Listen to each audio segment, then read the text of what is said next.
by 8 o'clock, because there are some people who still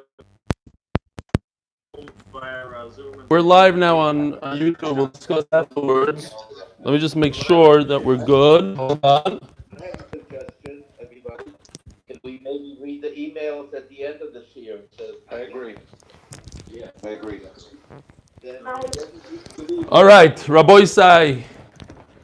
Terrible, terrible suggestion. Terrible. Rabbi Isai, don't forget, today is the 11th day of the Sfira. I have a suggestion. It's about the daf. That's right. That's right, Yaakov. You could come on after the emails. It's fine. Whoever doesn't like the emails could tune in 5 minutes later. Rabbi Isai, there's nowhere to go. This is your Torah. We're going to learn a few extra minutes. Nobody is going to get sick from it. It's all going to be good. Agud Devach Reb Eli. All you guys could tune out right now for this email. It's fine. I'm talking to myself. Where's Gary? He was supposed to be here helping me out with his phone, but he's not here. I'm here by myself. This goes back to the guy, I believe from Borough Park. I'm not going to mention his name, but I think it's a beautiful email. I'll be honest. Over the last 13 years, I lost my appetite in learning and sadly decided to throw in the towel. Embarrassing. Now at age 40, I came back, and you are playing a big part in it. As I enjoy to hear you shiurim and all the goodies that comes with it, bekitzer geschmack. My son also learns with me the daf so far every day, and you have a lot of brachas on your head without even knowing. You got me very busy this Shabbos, and this is very important.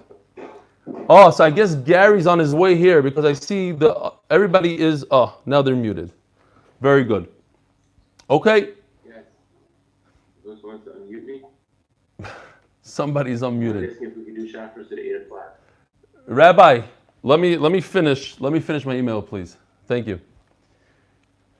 Just mute yourself, please. Thanks. I'll share my findings. So he was very busy on this Shabbos, he was very busy with the halacha regarding putting uncooked salt in a hot plate of soup on Shabbos. So here's my findings in this matter.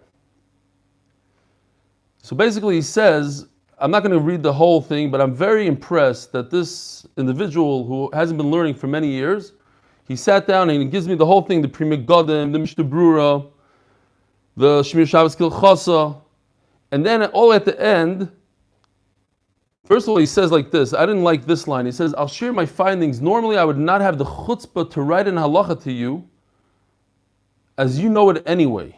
That is shtusim v'havalim. Again, I'm just a simple real estate guy that I give a shir. So it's shtuyot. You could send me whatever you want, and I make many mistakes. But since you asked if anyone has info about the matter, I took the jump. And he says all the way at the end, my own boichsvar, it's a very long email, I'm not going to read the whole thing obviously. As most people want the soup served as hot as possible, therefore the server is rushing to serve as fast as possible. That reduces the problem of the serving spoon becoming a kli rishon if it's inside for a while. We are not leaving the serving spoon for a while. Because we're not leaving the serving spoon for a while. Because he's saying that since you're rushing to dish out the soup, that doesn't become a kli rishon. So first of all, the Mishnah Brura himself has the contradiction. The Mishnah Brura, the Chafetz Chaim writes in the beginning that a ladle is a kli rishon, and later on he says it's like a kli sheni, a kli shlishi. The Minchas Yitzchak, who's the dayan, the gaivet of the Bedats, Rabbi Weiss, he writes in the Minchas Yitzchak, he says that maybe the Mishnah Brura in the beginning he said there was a suffix between whether it's a kli rishon or kli sheni, so he's machmer that's a kli rishon. And afterwards, he had a suffix whether it was a kli sheni or kli shlishi, so he's makel on that. The Chazon Ish says that if you put, because Avi Kamiansky, I don't know where he's at, but Avi Kamiansky was saying that a ladle is not a kli rishon. Hi, Avi. So the Chazon Ish says that if you put a ladle into a pot of soup that's on the fire, then automatically becomes a kli rishon. It becomes like the pot, and if the pot is off the flame, then it becomes a kli sheni. Agud Devach, and a fat thank you. Our friend from, I don't know where, it seems like from Borough Park. That's the issue with the Friday night soup, you're not serving it on the fire. You take the pot is off the fire when you're serving it, anyways. Okay. In your house, that's how it goes. I guess. What you're saying? You have to do it like that? I don't know. I never really watched how they do it. Who serves it from the fire? You don't serve it on the fire. You shouldn't be serving it from the fire. What if you put a ladle into the soup pot that's on the fire? What halacha does it have? Now I put a ladle in? Mayes. I don't know. Okay. Also, the Mishnah Berurah was. But that's what he says. Obviously, there is maybe on Yontif. Maybe on Yontif it's a clear but on Yontif you're allowed to cook. So but that's what he says. He says there's a difference between Klirish and Seguas Kasha. There must be a way that you could put a ladle in there on the fire. Otherwise, what's the? All right, Vasnach. It's already 7:22. That was getting antsy that we're finishing too late. A couple. Says it's okay to take off from the fire. He says it's better than doing chazar onto a blech. That's. He's not saying that a blechs are a good, what's it called, or a good group of. So he says it's better to take off from it. He's not chayish for the sheeters of megas. Oh, you see, very good. So according to that, you see the Chazon Ish holds it's okay on the fire. Good. I wouldn't trust Chaim that much. Why? Chaim is a dayan. Chaim is a Talmud Chacham. He knows all these halachas. What are you talking about? All right, just a short thing. I didn't want to go on a big rant here, but this guy sent me an email like last week, which I read, and in it he says about his friend that we kept him on the derech with the shear, and I didn't. There's not a lot of time now either, but real quickly, Stam to throw out a hashkafa there. In my opinion, and this is known stuff, but it just hurts me to see that I know these kind of guys, like these Hasidim, that they feel, or Litvaks, or whatever it is, you feel that you're stuck in your group, and once you come out of your group, you might as well just go off the derech kind of thing. And it really bothered me. Now, I was thinking about it, that today, the lines have blurred. You know, I've been in Shtiblach in Borough Park where a guy would be embarrassed, any Litvak in Eretz Yisrael would be embarrassed to be there, a 2-minute Shemona Esrei. So where Chasidim are, they're with Avodah and Tefillah, and their Tefillah doesn't look like Tefillah, and then the Litvak's learning doesn't look like learning, and the lines are just blurred. The Chasidim are learning better than the Litvaks, and the Litvaks are davening better than the Chasidim. And then you have one of my best friends from Chicago. I don't know if he usually watches. I hope he's not watching today. We'll find out in a few minutes. He's a modern Orthodox guy. So he has the Nit Yarmulke and the whole thing, and he davens in a modern Orthodox shul, and maybe a few of his hashkafas are slightly modern Orthodox. But when I want to bother him, I tell him, hey, you're more Haredi than a Haredi. Anytime I go on a road, I used to go with him to visit my properties. He's a bank owner. 3 hours of Divrei Torah, constant, just talking and learning the entire time. He always has Hashem's name on his mouth. He davens Vasikin. He's more Haredi than all the Haredim that I know. So he wears that kind of funny yarmulke, and he calls himself so the lines are blurred. So all I'm saying is that this guy, it just hurt me to see. Because I'm stuck in Minkach or whatever, so that's it. I have to, it's either Minkach or go off the derech. There's other facets to Yiddishkeit. A person can be Oved Hashem, just doesn't go by the hat and by the yarmulke and by the this and by the that. All right, let's learn some Torah. Daf Mem Hey. What? What are you saying? All right. Is it not muted today, Gary? What's going on? I see you smiling. You're all excited. Hey, Amid Aleph. So we just finished saying a big chiddush that sometimes muktza migudis katsoy ben hashmoshois it's katsoy lekuli yoyma. This chumrah, right? That if something is muktza during ben hashmoshois, it makes it muktza throughout the whole Shabbos, even if it's not there the muktza. Let's say if a candle is extinguished, but since it was muktza for a few minutes of ben hashmoshois, that candelabra is muktza for the rest of Shabbos. That could actually be a kula, we said. Where? For Shabbos, if you want to hang up a lamp on a tree, so on Shabbos you could, because you take this concept of migudis katsoy ben hashmoshois katsoy lekuli yoyma, you're not going to climb up a tree. You know better than to go fetch your lamp. Where on Yontiv, you could hang your lamp on a tree, but that's because Rav goes like Rabbi Yehuda in Muktzah. Now, it says like this. We are holding like 7 lines down. V'Rav ki Rabbi Yehuda svirlei. V'bo menei the Rav. Does Rav really hold like Rabbi Yehuda in muktza? They asked Rav, "Ma'al datuli shraga de chanuksa mikamei chabari b'shapsa." You have a Hanukkah candle in the time of the chabarim. You're scared of the guy. He's not going to kill you necessarily. Avi Gargir, I was just asking you about you. I guess you're here all the day. What am I supposed to do? It's not straight? Eli Dykman from New York City. You're perfect. No, he's saying something. Eli Dykman, what is he screaming? Who is? Oh. He's saying it's covered. Maybe he's saying this. This? Vacations. No, he's saying this. I didn't hang this up. Okay, let's close this door. That's what he's saying. It doesn't matter. There's no sponsor today. And it's the 11th day of the Omer. Okay, thank you, Reb Eli Dykman from New York. Stays up to hear the shir. So you have these chabarim, they're going to come and cause some bodily harm. They're going to take some of your money. They don't allow you to light the Hanukkah lights. And you lit it Erev Shabbos. You decided to light Hanukkah candles anyways. Now you want to remove it on Shabbos. I'm a little shopper dummy. It's okay. So you see that we hold like Reb Shimon. There's no muktza. Why did Rav allow to move the candle?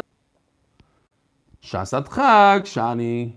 You're talking about an emergency. You're talking about a sakana. We're concerned that the guy is going to come and beat you up. So for that, I say you could touch muktza. The Amalei Rav Kahana and Rav Ashi Rav, like Rav Kahana told, and Rav Ashi told Rav, Hachi Hilchasa. That's the halacha that you're allowed to move candles after Shabbos. Amalei, this is a very famous saying. Hasidim, I think, like to say this a lot. It's used slightly out of context. Kedayu Rabbi Shimon lismoich alav b'shasat chak. What does the Gemara say? The halacha is really like Rabbi Yehuda. But b'shasat chak, you have a war, you have an enemy that's going to beat you up, so you can move the candles on Shabbos. But there are people that they use this. Oh, kedayu Rabbi Shimon lismoich alav b'shasat chak. If you have a tzara in your family, you could go to Reb Shimon Bar Yochai's kever and daven, etc. They use it a little bit. It's taken from here. From this is a line in the Gemara. It's also in Gittin. It's a little bit, it's a Hasidic attire sort of. Kedayu Rabbi Shimon lismoich alav b'shasat chak. Okay. Do we have Shlomi Klein on today? Anybody see Shlomi Klein? It was a tremendous inspiration yesterday. I only noticed him after she was over. He's the Lubavitcher from Crown Heights that was in the hospital for a very long time. And after Shir, he told us how he almost lost his life, the whole thing, his struggle, and he didn't know where he was for a week, and he ate one banana, a whole thing. He went through it, but he's not on? Okay. It was a tremendous, it was an inspiration to see that he was there. We daven for him, and he's up and alive. Zog the Gemara, Boy minei Rish Lakish mir Rabbi Yochanan. Chitim shizram bekarka. So now we discussed muktza according to Reb Shimon. Reb Shimon is very mekel in muktza. He doesn't hold of this muktza. We had yesterday that perhaps he does, not perhaps, he holds of muktza of money, which is muktza machmas gufay. The money itself has no other purpose but to buy. There's nothing else you could do. And also he would hold of buses, that if that money was on the wheel, the muchni of the wagon, so he'd hold of buses. But he doesn't hold of other muktzas. A muktza that the muktza comes in during Ben Hashmashis, it remains throughout the whole Shabbos, that he doesn't hold of. Different muktzas he doesn't hold of. What about, so now we're going to narrow it down more. What exactly, what kind of muktza does he hold of? What doesn't he hold of? You put kernels into the ground. Now Rashi points out right away, these kernels didn't take root because if they took root, obviously you cannot take them out on Shabbos because that would be kaitzer. But you put it into the ground, you would doicha b'yadayim. You said, I don't want these kernels anymore, I want them to grow wheat. Shizron b'karka ubeitzim shetachas an tarnagoyles ma'u. Also, something you set aside, you said, okay, you chicken, take this egg, sit on it. Ma'u.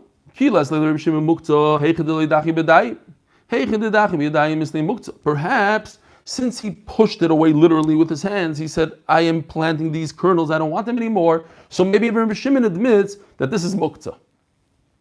Yeah, we had yesterday, according to one shita, that if you have a very large vessel of oil, which that oil is going to last you for the whole Shabbos. So he set it aside. Even according to Reb Shimon, according to one shita, that's muktza because he knows he'll never use that oil.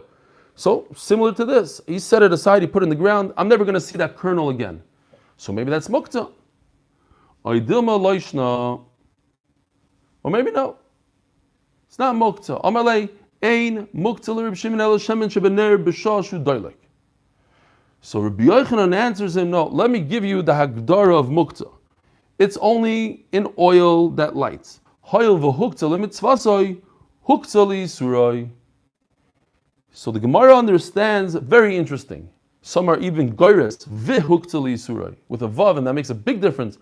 But the understanding is the same. The Gemara understands that there are two things here. This huktzah l'mitzvah, this is oil that I'm lighting for Shabbos candles. That's a mitzvah. It's a mitzvah. And also it's asr. It's a flame. The combination of these two things, a flame, a isser, and a mitzvah, that's what Reb Shimon says makes it muktza. But if you put a kernel in the ground, you don't have those two things. So it's not muktza. Ask the Gemara, wait a minute. So you're telling me you need two things. You need muktza, that you set it aside for a mitzvah, plus the actual thing is muktza. The actual thing is an isser, like a fire. What about if you have one of the two? You only have, let's say, a mitzvah. According to what you just told me, it's not muktza according to Reb Shimon. You need two things together. Vatanya, that's not true. Sikha kil chasa, a person made a sukkah, v'itra b'kramim, and he beautified it. He what's the word, no? He put decorations on it. Itra b'kramim. He put some colored clothing on it. Uzdinim amitzuyarim, embroidered linen. Vital by goizim. Like in Eretz Yisrael, you go to the store, you buy those decorations. It says. Decorated it. Yeah, he decorated it. Thank you. He decorated it. In Eretz Yisrael, you could go to the store and you have the special Christmas decorations. It says on a Christmas, and they say miyuchad for nobody knows how to read English. So they sell mamish, what you put on your Christmas tree. So you take those decorations, if you don't know better, and you put it in your sukkah. A goizim, nuts, a farsikin. I don't know if you've ever been to these sukkahs. People do this till this day. Peaches, shkedim, almonds, virimoinim, pomegranates, varvikili shalanovim, and then clusters of grapes, va'atori shel shibolim, and they take wheat, bundles of wheat, yainois. How do you put wine on your sukkah? You put it in a flask and you hang it up on the schach. Shmonim, oil, uslasais, and flour. And what does it say? Also, l'staping mem ad moitzoi yontav achron. We actually had this sugya on Daf Chav Beis. It's an amazing chiddush. I don't know if a lot of people know about this, but we learned it there, and we'll repeat it again. Noi sukkah, the decorations of a sukkah are muktza. You set them aside for the mitzvah of sukkah, and therefore they are muktza even on Chalam Mayid. You might be able to touch it. It might not be like the muktza of a real muktza on Shabbos, but it means you can't use it for anything else. So if I put a picture of a gadol on my sukkah, I can't just take it and use it somewhere else. It's muktza for my sukkah. I was maktzah for the mitzvah. It's interesting, right? Like a little plastic thing becomes muktza for the mitzvah. I set it aside for the mitzvah. An important word here that we have to notice is also l'staping mem ad motzei yontav achron. You're not allowed to use the decorations until yontav achron, which means until after Simchas Torah. Why? Now I understand that on Sukkot I can't use it because Reb Shimon holds, and we're saying this goes according to Reb Shimon. We're trying to prove because Reb Shimon holds that it's muktza for the mitzvah. What about the last day of Yontif? What does Simchas Torah have to do with anything?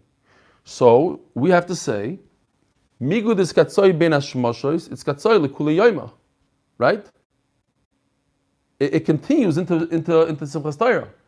But guess what? Reb Shimon doesn't hold Migud is katzoi ben hashmoshois, it's katzoi lekuli yoyma. So it's very wild. There's a wild line here at the end of Taisus de Ramaskal ad Motzei Yontav ha'achron shel Chag, and Taisus says, "V'nir l'ri the b'masho yiseres habraisa Yontav ha'achron lo yasik Reb Shimon." Crazy. That line, and Noam, if you learned this sugya yesterday, you prepared beforehand, and you didn't know this Taisus, just for that it was worth listening. Yeah. You telling me you didn't learn the sugya? I see already from your face. Okay. You did? You did learn the sugya? You didn't. Listen, it's Corona. There's a lot of excuses. Fine. You know why? I'll tell you why. Because there's no chazar shashatz. You like to learn their chazar shashatz. Anyway, fine. Says the Gemara. You hear what's going on here? So that's a side point. Also, the stopping will go according to Rabbi Yehuda, not according to the Torah. But the point is that all these decorations are muktza. Now this is also very wild. How do I know that what I just read is Reb Shimon? I'm trying to prove that Reb Shimon holds the concept of muktza with one out of the two things. If I just set it aside for a mitzvah, even though it's not usher, look, a flask of wine is not muktza inherently. It's not a flame. So why is it muktza? Because I set it aside for the mitzvah. So in other words, Reb Shimon holds that there's muktza even one out of the two conditions. Just setting it aside for a mitzvah. Why? And how do I know it's Reb Shimon? So look what the Gemara does here. And Rashi points this out. It's very important. The Gemara brings a whole other brisa that says the exact same thing with Reb Shimon's name. So then why do I need the first brisa? I have a brisa with Reb Shimon's name. So just ask me a question. Look, Reb Shimon says in the brisa with Reb Shimon's name, Reb Shimon says that all you need is one condition. I bring the second brisa to prove that the first brisa is Reb Shimon. It's a beautiful question. Rashi points out an amazing thing that he says all the time throughout Shas. When it comes to brises, the best brise in the world is Reb Chia. Reb Chia and Reb Shaya. So the first brisa was written by Reb Chia and Reb Shaya.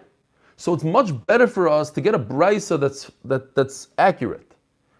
And we're proving that brisa is accurate with another brisa that's not as accurate, but it has Reb Shimon's name in there.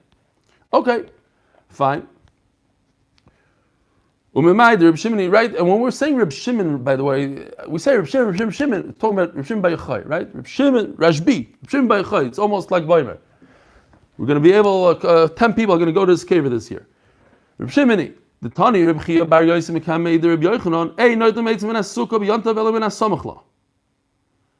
Now, the first line here, we're talking about a sukkah on Yantav. What Yantav? Not sukkahs.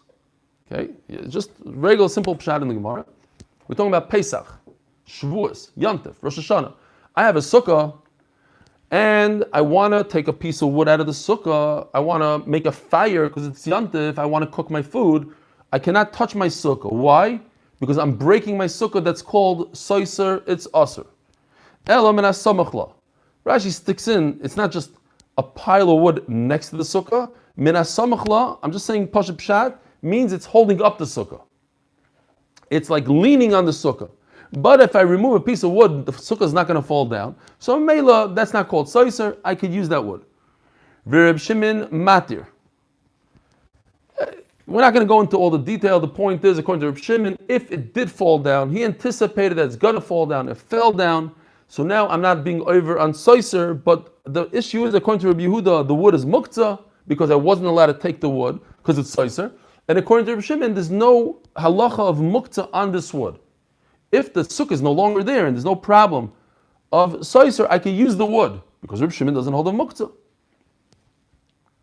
B'shavim b'sukkah achag b'chag shiasura, and everybody agrees that a sukkah on sukkahs is asur. Why? Because I was makzit for the mitzvah of sukkah. On Pesach, there's no mitzvah of sukkah. So Reb Shimon says I can use the wood.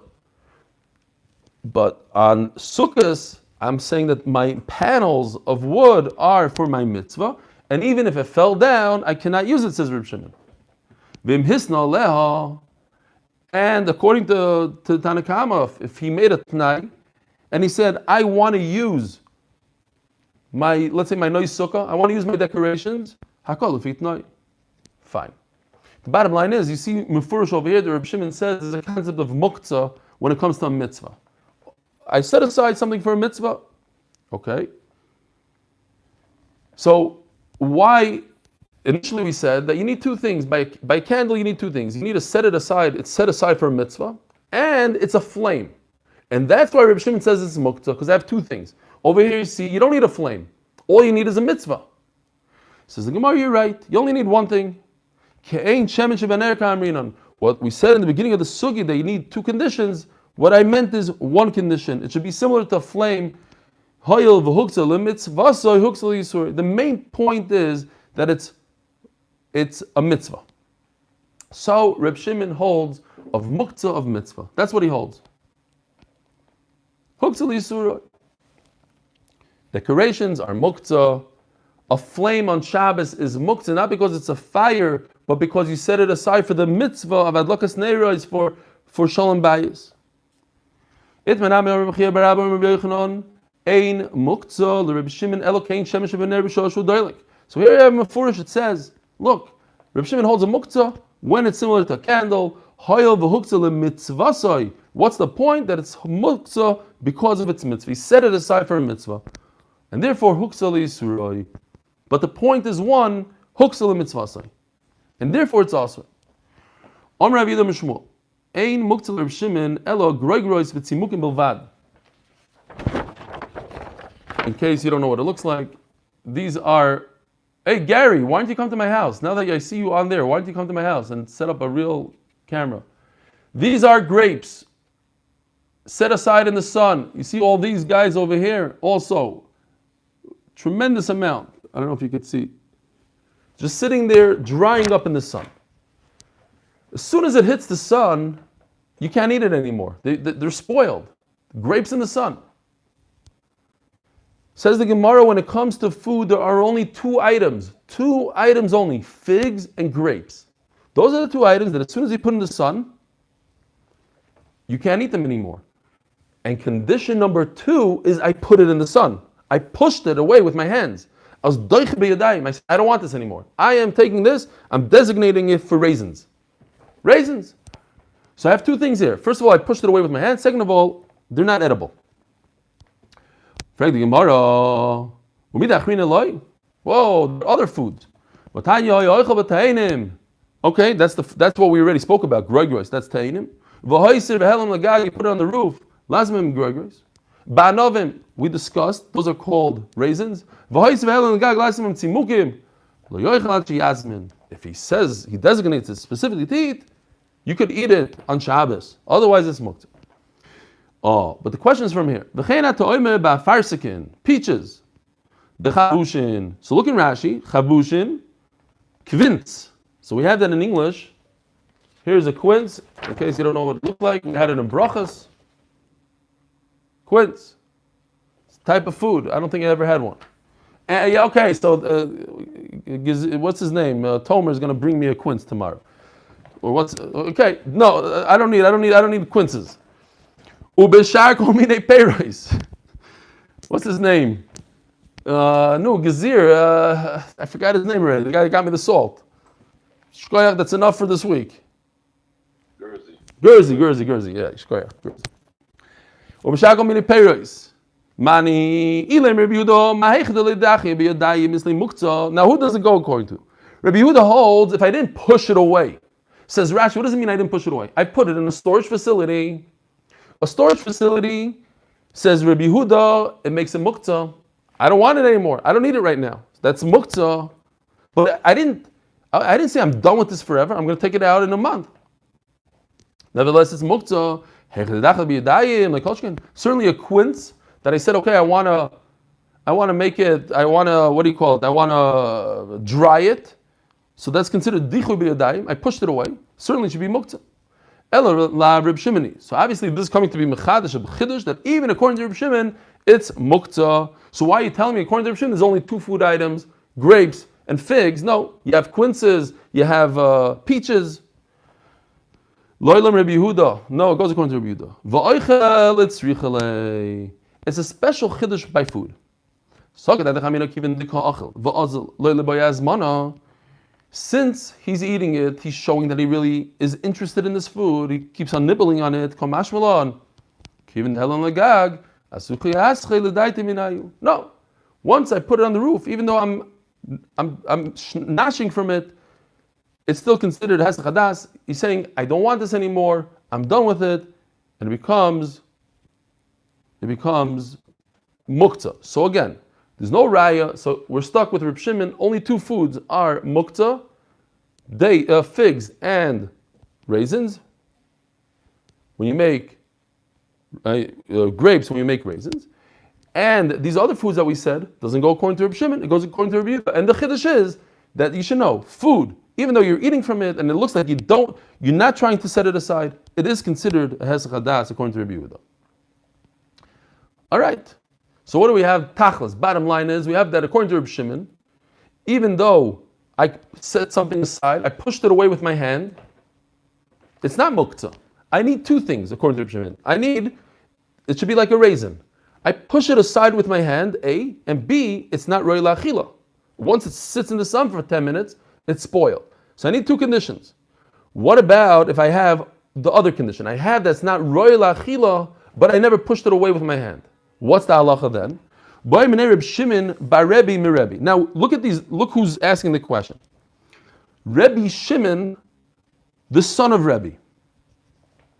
That's important because the Gemara understands that because he asked his father this question, that he believed that his father holds like Reb Shimon. Why is Rebbe's son asking him about the shita of Reb Shimon? Because his father Rebbe holds like Reb Shimon. That's how the Gemara understood. Otherwise, Rebbe's son wouldn't have any business asking his father exactly how Reb Shimon held. Who cares? The halach is not like him. But because I'm asking you, I'm curious what Reb Shimon is saying, then to me that means that you, my daddy, Rebbe, you hold like Reb Shimon. Okay. So what did he ask him? Patzile tmaro. These are types of dates that never become real fruit. And memela is not edible. The Reb Shimon ma'u, but he was never doich b'yadayim. You have food that's not edible, but he never pushed it away. He never set it aside and said, I'm not eating it.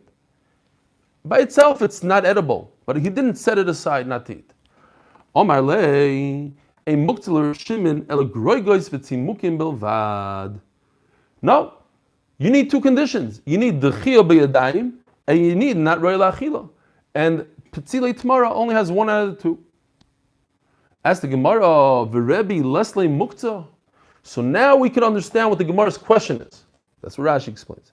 V'Rebbe lesle muktza. Oh, because his son asked him that he holds like Reb Shimon, so you're assuming that he doesn't hold a muktza. Ask the Gemara, wait a minute. Rebbe holds a muktza. Rebbe holds like Rebbe Yehuda. So now the Gemara's question makes a little bit more sense. A lot of sense. It fits in.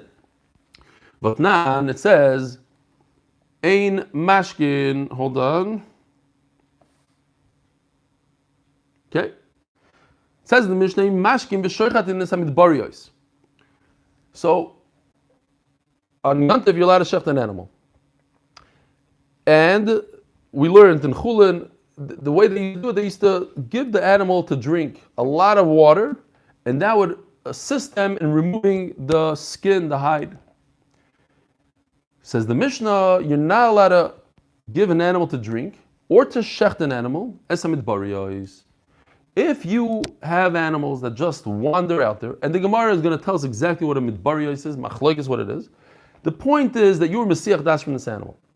If you have an animal that you know you're going to eat on Yantiv, so you're allowed to shecht it. But you have an animal that disappeared a half a year ago, you haven't seen him, you don't know where he is. All of a sudden on Yantiv, Shalom Aleichem, oh, here's Chveisvos, the name of the animal, let's come, let's do a shechita. No. Why? Because you had no das on him, you already Masiach das. Masiach das, you can't use it. The wild ones, the ones that go out in the midbar, you can't shecht. You're talking about a cow, right? I always have this picture in my mind, like this ranch in, where was it, in Tennessee over there? Like thousands of acres, and they use the helicopters to maneuver the animal. Huge. The animal's all the way there. You never see him. He's way miles and miles away. Shalom Aleichem. That animal you can't use. Midbariyos. The domesticated ones, the ones that come home, that you could shecht.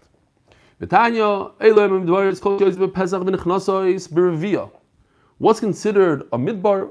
He goes out right now in our tkufa, right after Pesach, when the rain stops, and he comes back when? By the first rain. You hear this? He leaves for the entire summer. He's gone. Baisois, what's a domesticated one? Every night they come back, they don't distance themselves more than like a tchum, 2,000 amma. They don't distance themselves that far. They'll go 10,000 amma away, but at night they always come within 2,000 amma of your house.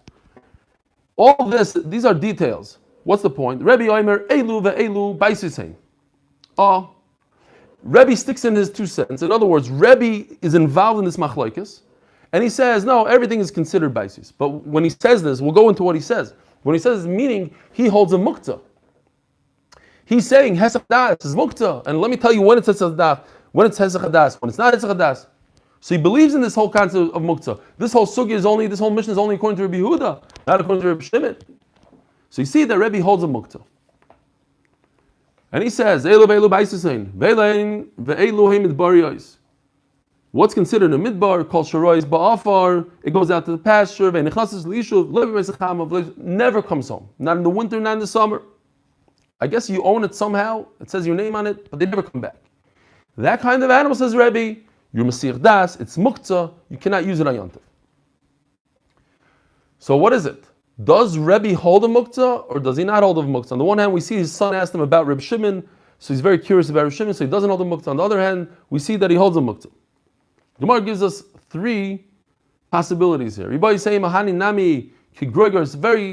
is a very typical style of the Gemara to say these kind of answers. Answer number 1, when an animal leaves and goes, like Rebbe said, for the summer and the winter, then it's exactly like a raisin. Why? Because you have two conditions here. First of all, you're doicha b'yadayim. You told him, get out of here, leave my barn, go on your own, don't come back. And number 2, it's very difficult to get him back. How are you going to get him back?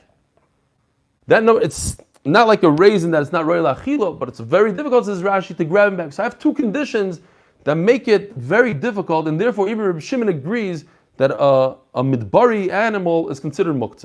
That's answer number 1.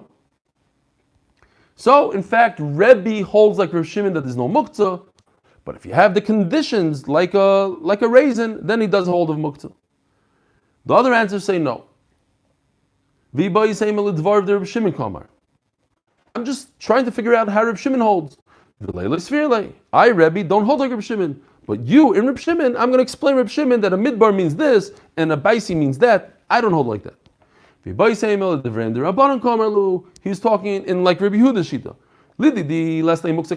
Oh, I admit to Reb Shimon that there's no muktza.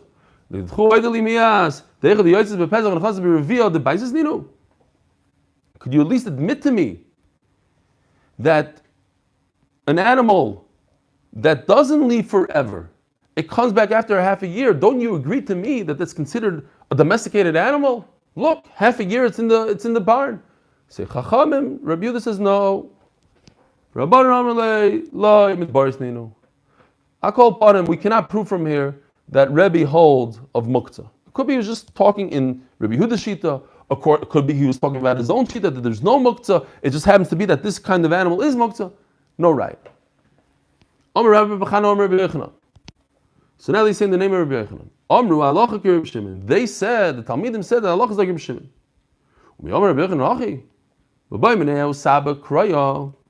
Now, typically in Shas we said according to Taisvis, Ahu Saba could mean Eliyahu Navi.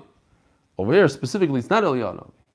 First of all, he has a name, Saba Karaya, Vamrila Saraya. Either it came from Kraya or from Saraya.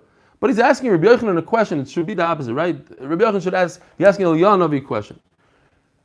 He asked me Rabbi Yochanan, can I move a whole chicken coop? I have this small little thing like we had the other day in the picture, a little box for my little chickens. Can I move it? I need its makaim, or I need the actual chicken coop.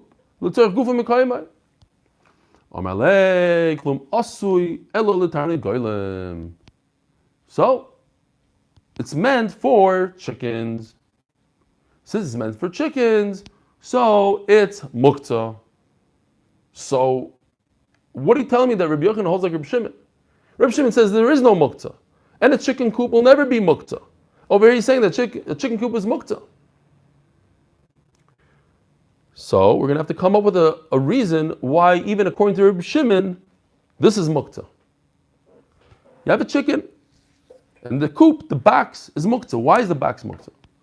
Says Gemara B'Mayaskinon, the isbei efrayach meis. Oh, it has a dead chick in it. So typically, a chick I could feed to my dog. But says Rashi, if the chick was alive and well on Erev Shabbos, I think we should see Rashi inside. It's a beautiful Rashi.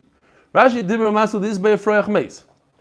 Says Rashi, the lichazim meichal uklov nami lichazim. Oh, Reb Shimon says I could give a dead animal to my dogs. Hani mili b'misukenes. Says Rashi, that's when the animal's about to die. So I thought about it. Ava brialai, but a chicken that wasn't supposed to die Erev Shabbos, since he didn't have his das on a kelev that he's going to feed it. Says Rashi that according to Reb Shimon, since he never thought about it, I cannot feed it to my dog. Tremendous chiddush. This by Efraich Meis.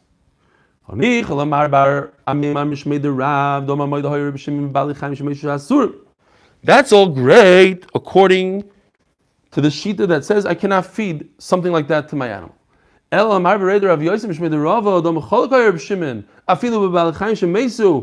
like what Rashi says, that even in a case where he never had intent to give it to his dog, there's a shita that says, I can still feed it. It's not muktza. Shemutarim. Michael Meimar. So why is this chicken coop muktza? All right. And they want to say, by the way, stam as a... So we know where we're holding. What about that oil? We had, according to Reb Shimon, a lot of oil. A lot of oil. What's the svar to be mechal between a lot of oil? The Reb Shimon will say that that's muktzah because it could light the whole Shabbos, and this chicken that dies, that it's not muktzah. They say because a lot of oil, he was doicha b'yadayim. He said right away, Erev Shabbos, I don't want this oil. But a chicken he was never doicha. He thought it's going to live. He never knew that it's going to die. So we have to say another pshat. Why did Rabbi Yochanan say that according to Reb Shimon, this chicken coop is muktzah? Because it has an egg that was born on Shabbos, and that's noilad. So Reb Shimon believes in the muktza of noilad. Oh, that's if he believes in it. V'amar Rav Nachman, man the islay muktza, islay noilad. The leslay muktza, leslay noilad. According to Rav Nachman, Reb Shimon doesn't hold of noilad. Why? Because Rav Nachman tainas in Reb Shimon, the guy knows that he's going to have an egg tomorrow. It's not a chiddush to him. He anticipated it. According to Reb Shimon, if you anticipate something, like we said a second ago, even if he anticipates the death of his chicken, it's not muktza. So since he, fine. So there's no noilad according to Reb Shimon in Reb Nachman. Says the Gemara, the isbei beitzas efrayach. Oh. If you have a chicken and an egg, that's the worst of the worst. Why? It has absolutely no value. You cannot feed it to a dog, says Rashi, because a dog won't eat an egg because of its shell. He won't eat the shell. And that chicken side is certainly not valuable for a human being. So mele it's worthless. And even in that case, Reb Shimon says it's muktza. It's no different than money. Money, Reb Shimon says, is muktza. When it has zero value, a rock, money, and a dead chicken, an egg. So you're asking me, what's the halach of a chicken coop? So I'm telling you that since a chicken coop, I can anticipate that there'll be dead chickens in their eggs. Memela, that chicken coop becomes a basis, and it's usher to move. That's what Rabbi Yochanan's answer was.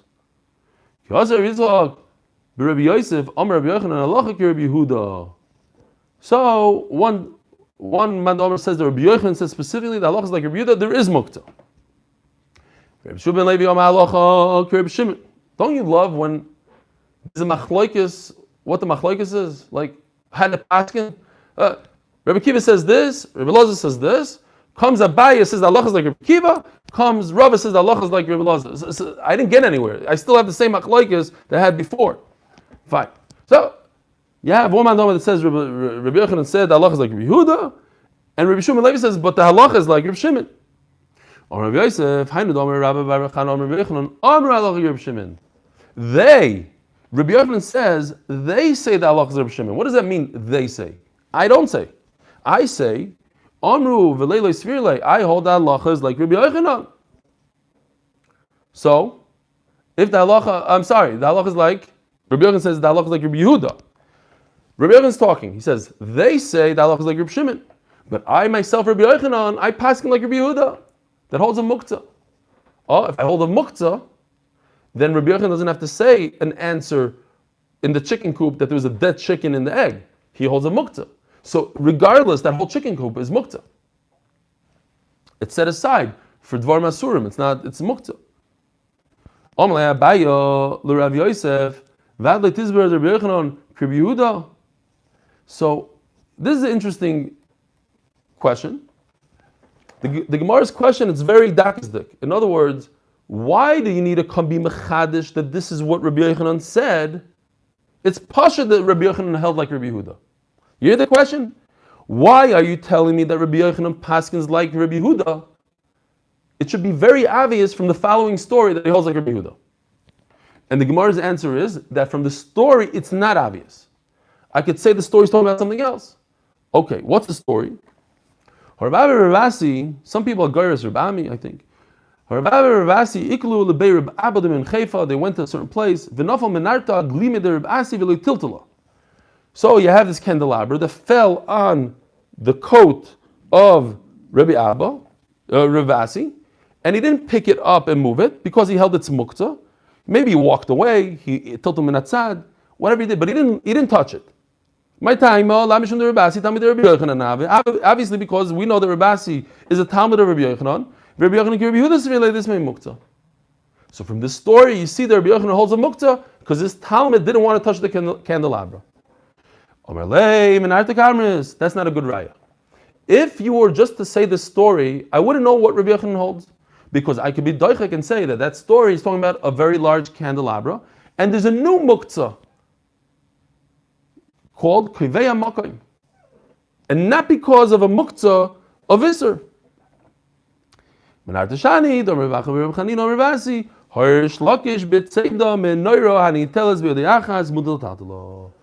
If I can move this candelabra with one hand, it's light, then I can move it on Shabbos. And two hands you can, as the Gemara is going to explain, because it's Kivei HaMakom.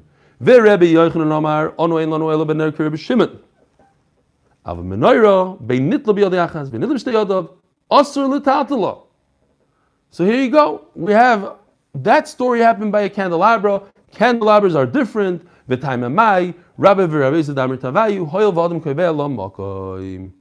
And the story. Similar, there's a similar muktza called muktza machmas chisaron kis. I'm not saying it's the same thing. Similar. Let's say the example they give is the knife of a moil, or I think a very expensive piece of silver, a painting. Nobody touches it. From the fact that people are very careful, only by a bris milah or whatever, or they don't let people touch it on the wall, that's muktza machmas chisaron kis. I don't move it. This is similar. I have this beautiful, heavy piece of candelabra. I don't move it. It has its spot. This is where it is. When the Einiklach try to mess with it, I yell at them. This is its spot. So maybe it's muktza for here. I don't want to move it. That's a new muktza called Kivei HaMakom. Tomorrow we're going to continue seeing the halach of Kivei HaMakom. Have a wonderful, wonderful day. Noam. Shir Malois. Mimamakim Chosicha Adonai.